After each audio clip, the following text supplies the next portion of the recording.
Hello, I'm not dead. Really quick before we get started, just want to let you know that there will be a lot of images on the screen that further explain what I'm talking about. So if you're watching this while you're doing laundry or washing dishes, whatever, I would advise that if you don't want to miss out on any context, that you go back in the video to see what I put on the screens. Images kind of help me convey my idea more than me speaking. Another quick thing, all the people that are featured in this video, don't go find them and send them hate or anything. I don't hate these people at all. I don't know these people, so the only type of opinion I can form on them is what I see in like their minute-long videos. So if there is a video here, it's either here because I found it cringy or I found it funny. A lot of the people in these videos are very young, and even though they might say some things that may be insensitive or spread misinformation, I don't think that you should go and send these people hate. I'm not trying to bully these people, I'm just using their videos as an example. So yeah, I'm not dead. Enjoy the video. So when I first started noticing this trend of haha, look at me, I have XYZ mental illnesses, how cute, how quirky.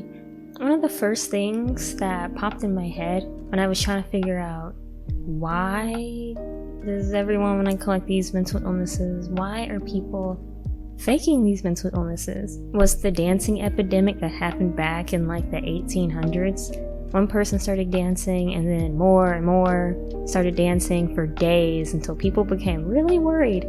Obviously, some people fake illness for attention, some do it to monetize it, some do it to gain a following, and I think some do it because they don't know that they're faking it. And in this video, I'm not going to call out people for seemingly faking mental illness because, number one, I'm not a psychologist, psychiatrist, mental health professional, counselor, whatever, in any way. I have no type of credentials. I took one psych class in high school, and that was it. It was an online class and it was like one day a week. And number two, saying that someone is faking something, especially when the only evidence you have is what you see in a minute-long video over a computer screen, is not very productive. I mean, yes, obviously there are some people where you can definitely tell that's not real. If you blink to this song, you have ADHD. If you respond to this loud noise, you have PTSD. If you can rub your tummy and pat your head, you have DAD. For people that suffer from mental illness or know someone who suffers from mental illness, I can understand just how absolutely infuriating all this can be. And there are very real consequences to this trend, just like there were to trends of the past. I just want to discuss and rant a little bit on why I think this is happening. These people faking autism, faking DID, and a whole other slew of mental illnesses. Here are my theories. I'm not saying that they're right. I'm not saying that this is the gospel truth. It's just my theories. Take it as you will. Whatever. My kids can't hear me calling you a bitch. Your window's open. They can't hear me because they're listening to Kids Bop.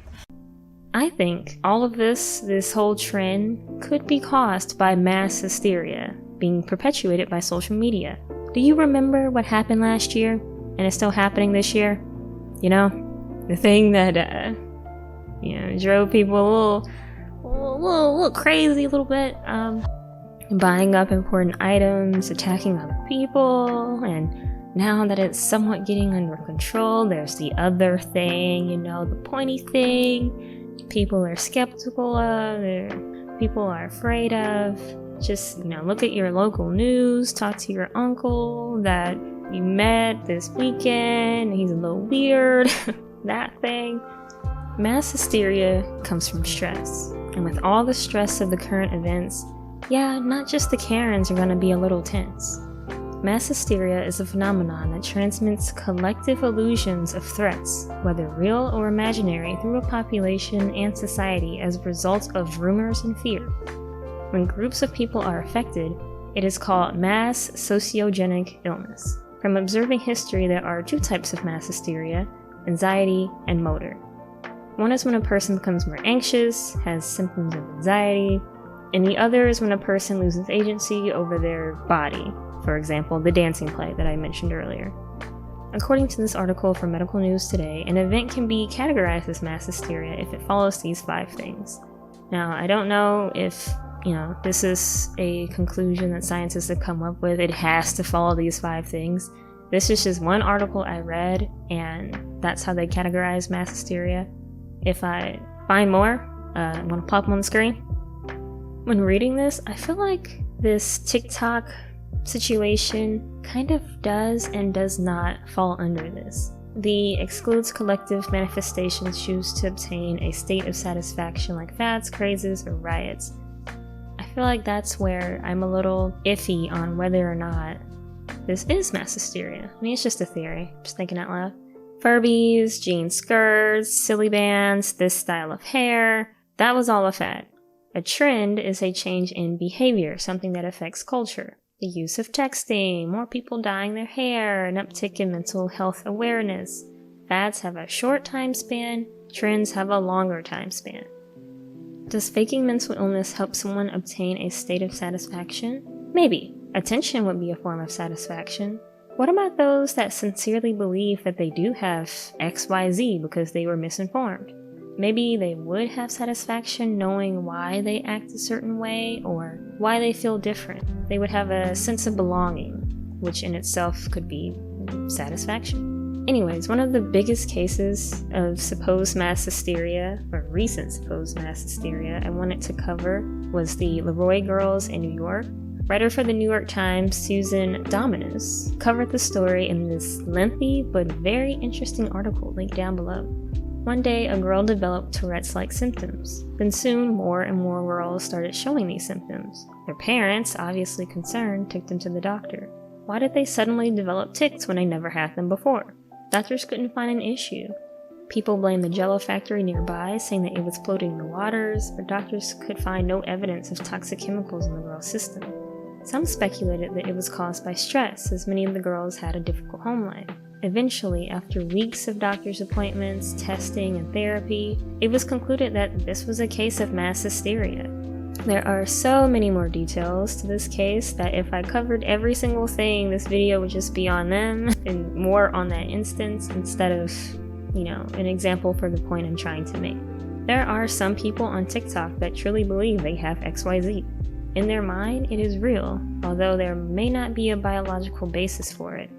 For the Leroy girls, eventually, after the news stopped reporting on it and the attention had died down, a lot of the girls got better. Their tics mainly subsided, and for a couple of girls, they would come back if they were under a lot of stress.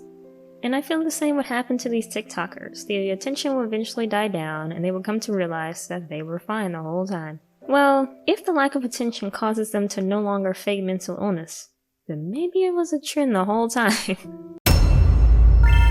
I cannot believe what I am hearing! Remember in the mid-2010s on Tumblr when everyone and their mother had bipolar disorder? Or in the early 2000s when everyone had depression and was going through their emo phase? Yeah, you did it, I did it, we all did it. When people faked mental disorders back then, yes, it was just as bad. However, it didn't have the same reach that the internet and social media has now. The 2000s blunder years became lost to the web as people moved on from MySpace. Maybe this will happen again as a new app becomes popular and people leave TikTok. But the internet is different than what it used to be. They say that once something is on the internet, it's there forever, but back then, I don't think that was as true. There were internet black holes. Even now, you can Google your username to this one obscure site and you probably won't find it because as the internet started advancing more and more, as people built new sites and abandoned old ones, things just weren't archived. And so it's been lost forever, which is probably a good thing. Now, everything is archived and you will be on the internet forever, at least until millions of more faces come online to replace you. Your name, your look, your personality, time keeps going forward and you will be left behind and forgotten. Such is life.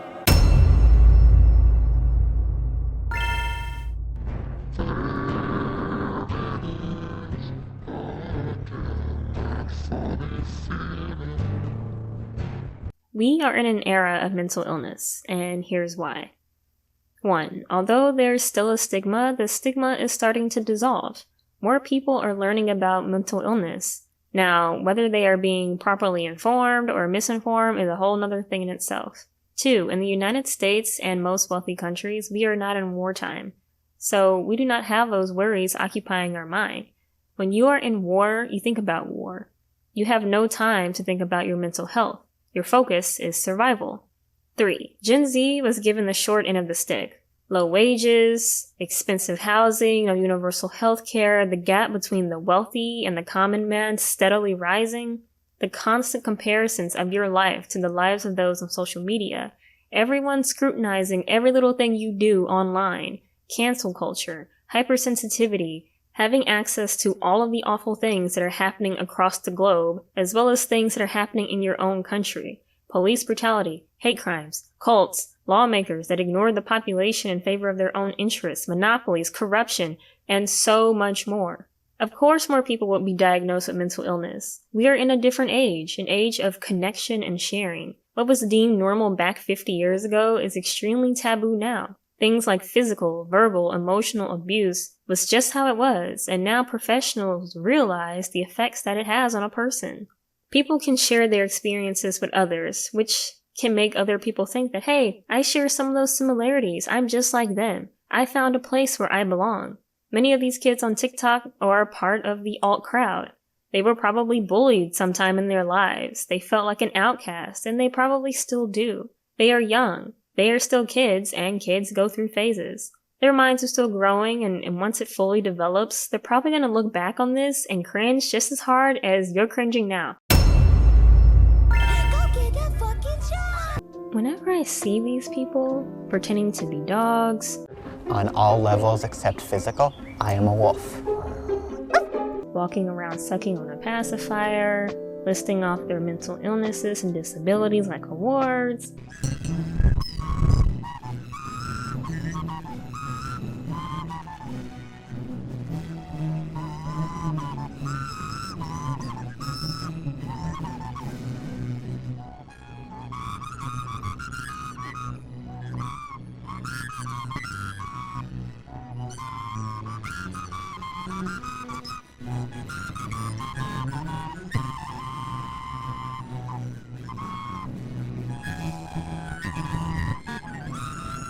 one thing I often see people fail to mention besides the obvious cringe, what are these people gonna do when they're adults?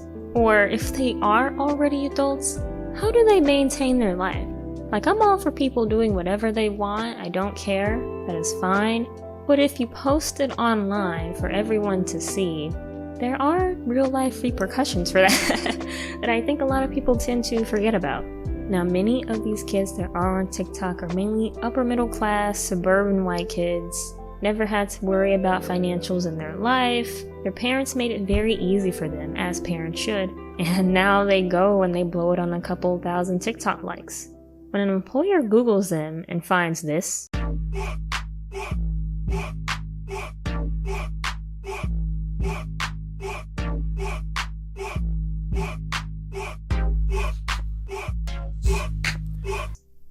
or this,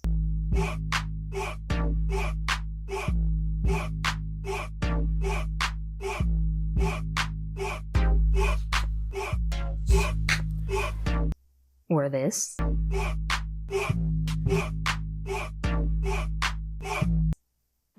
will they be a candidate seen for their talents, their skills, their personality, or will they be reduced to a liability?